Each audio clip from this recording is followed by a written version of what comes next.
What is Kingdom Hearts? The first game purports that it is light, whilst the second denotes it as a giant heart-shaped moon, where all hearts released by a Keyblade return. Regardless of its form, the titular Kingdom Hearts is what the antagonist of any given title in the numbered series is after, and the latest game is no different. Created by Square-Enix and released for the Sony PlayStation 4 internationally in 2019, this year, does Kingdom Hearts 3 reveal the true nature of what Kingdom Hearts is? Well, maybe. Kingdom Hearts 3 directly follows the events of Kingdom Hearts Dream Drop Distance and Kingdom Hearts 0.2 Birth by Sleep, a fragmentary passage. Moving forward, I'd really like Tetsuya Nomura to simplify the naming convention of these games. We join Sora and friends as they are planning their final confrontation with Xehanort, a battle that has been long foretold in previous titles. As Sora has lost his power of waking, an ability that allows him to restore lost hearts, he must visit a myriad of worlds both Disney and Pixar in order to recover the forgotten power.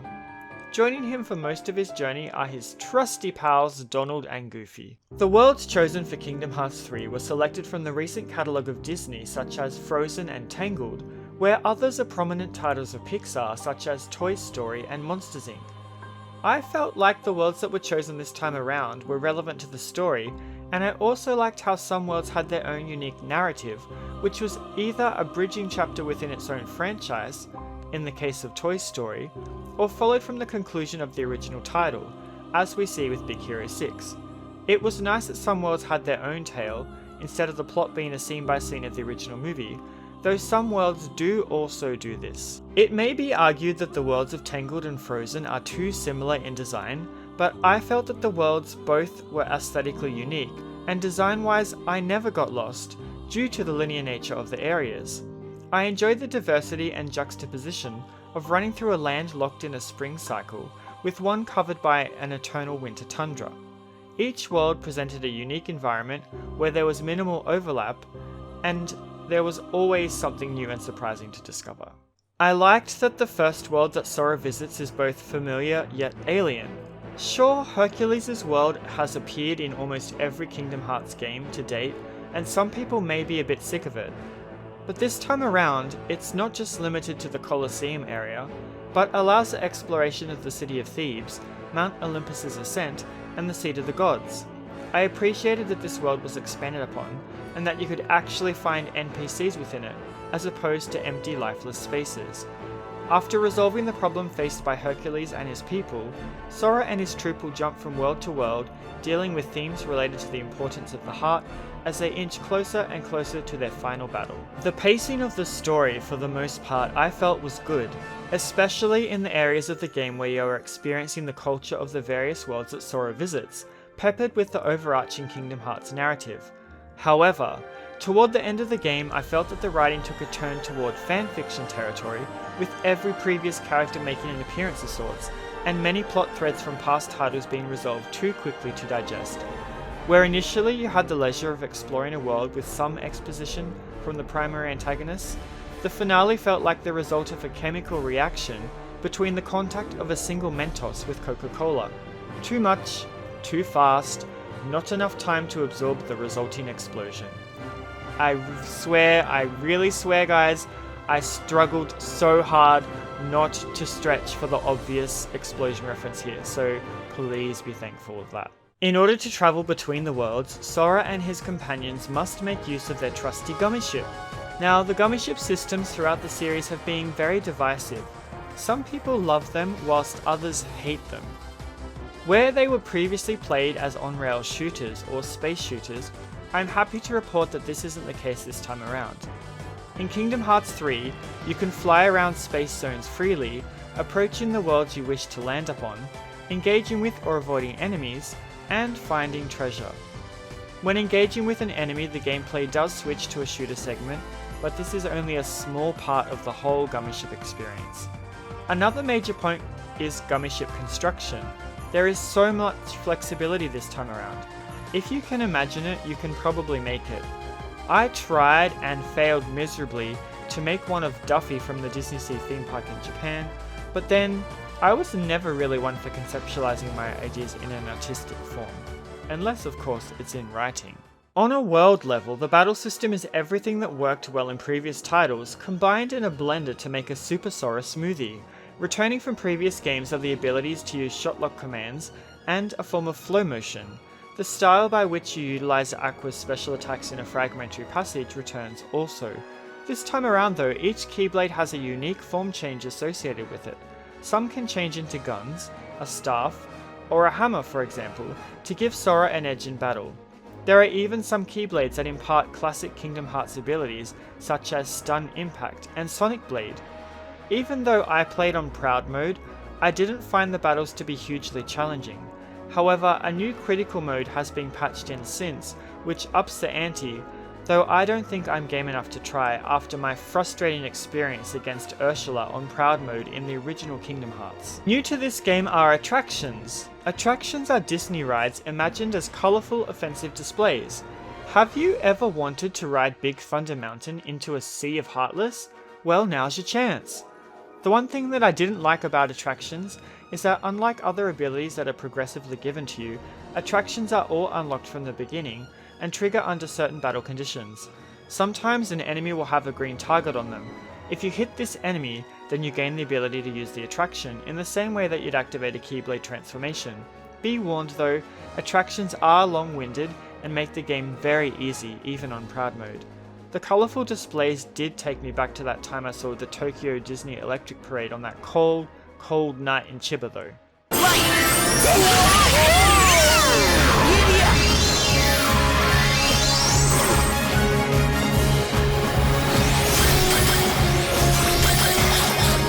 To prepare for combat, you can visit your only Final Fantasy cameo, a trusty Moogle friend who offers such services as a store, synthesizing new items, upgrading your Keyblades, and giving you unique missions that utilize your photography skills.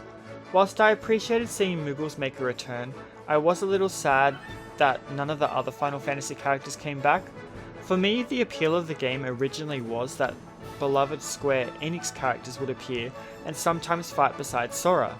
Did he forget all those memories he made with my favourite characters? Leon, Aerith, Yuffie? What about our resident gummy ship expert Sid? They are not mentioned at all despite Radiant Garden featuring as a world in this game, though it is one you cannot visit. Instead of from Final Fantasy characters, guidance is provided by Chip and Dale, and others via a gummy phone, which is basically Kingdom Hearts' version of a smartphone. The camera feature of the gummy phone can be used to take pictures of lucky emblems across the world. These come in the form of inconspicuous Mickey-shaped heads scattered around the environments in various forms. If you manage to find many of them, you can unlock the secret ending, but the number of lucky emblems you need to find to achieve this depends on your game difficulty. If you play on the easiest difficulty, for example, then you'll need to find all of the emblems. Good luck with that. Speaking of exploration, this game has so much verticality, and you can access all levels of terrain almost from the get-go. Sora can naturally run up glowing surfaces, which makes traversing the various worlds much easier, and abilities like Glide and Double Flight almost obsolete, though they do exist. So make sure you're checking everywhere if you want to get to see everything there is to see. This game is jam-packed with activities. Some other things you can do include cooking in the bistro to make food that can temporarily boost your stats, playing classic minigames that are similar in style to old Game & Watch titles, as well as a plethora of other world-based activities and minigames. You definitely won't be getting bored with the number of things that are available to do and discover. Even after beating the game, I sometimes find myself playing from my saved game clear file to try and collect items I've missed or to get better scores in the various minigames. Thanks to the migration to Unreal 4 engine, the graphics look much clearer and realistic than they ever have before. I am also glad to note that the plastic look that was present in a fragmentary passage is absent in this game.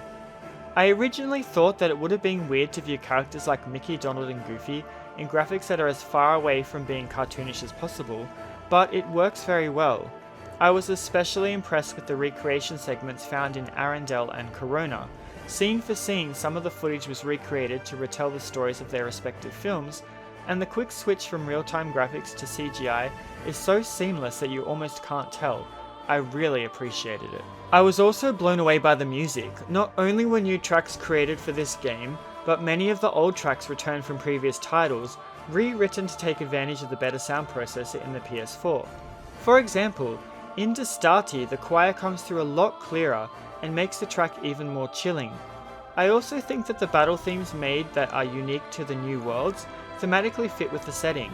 It is difficult for me to choose a favourite song as there are so many great tracks, though if my arm were to be twisted, I'd probably choose the track played in Arendelle in the Icy Labyrinth. It perfectly captures the feeling of being trapped in a claustrophobic maze of solid icy corridors with no hope of escape. Larxene!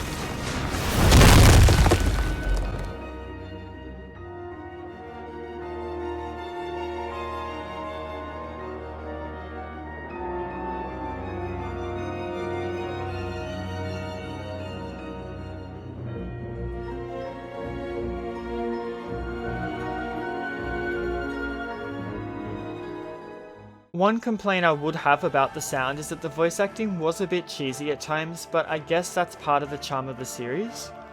Of course, all the Disney characters were perfectly executed, barring Phil, who for some reason had no voice this time. But the original characters sometimes grated on my ears a little. This could have been because of the script writing. Sometimes I guess when you're a voice actor, you just have to roll with the punches when it comes to bad lines. Let's say hi! Please don't tell me that you're spying on her now. Oh, Larxene! Don't turn this around on us.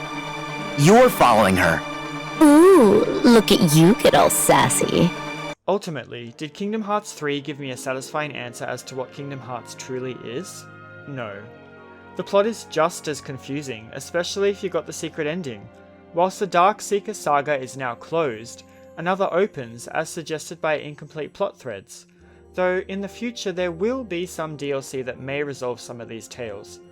Undoubtedly though, the Kingdom Hearts series will continue to live on and inspire people to watch more Disney and Pixar films after playing these titles. The changes to the battle system, albeit sometimes making the game too easy, were interesting enough to keep my attention the full way through. Whilst the story did take a turn toward the abyss at the end, I was satisfied for the most part. If you are a fan of the Kingdom Hearts series, then I would suggest picking this game up, but only if you played all of the previous titles. Picking this up as your first game in the series would be like reading The Return of the King without having read The Fellowship of the Ring. By the way, we waited for a long time for this game, over 10 years. Are there any games that you have had to wait an excruciating amount of time over? Does your interest in the title wane as more time passes? Let me know in the comments. As always, thanks for watching and I hope to see you all again next time.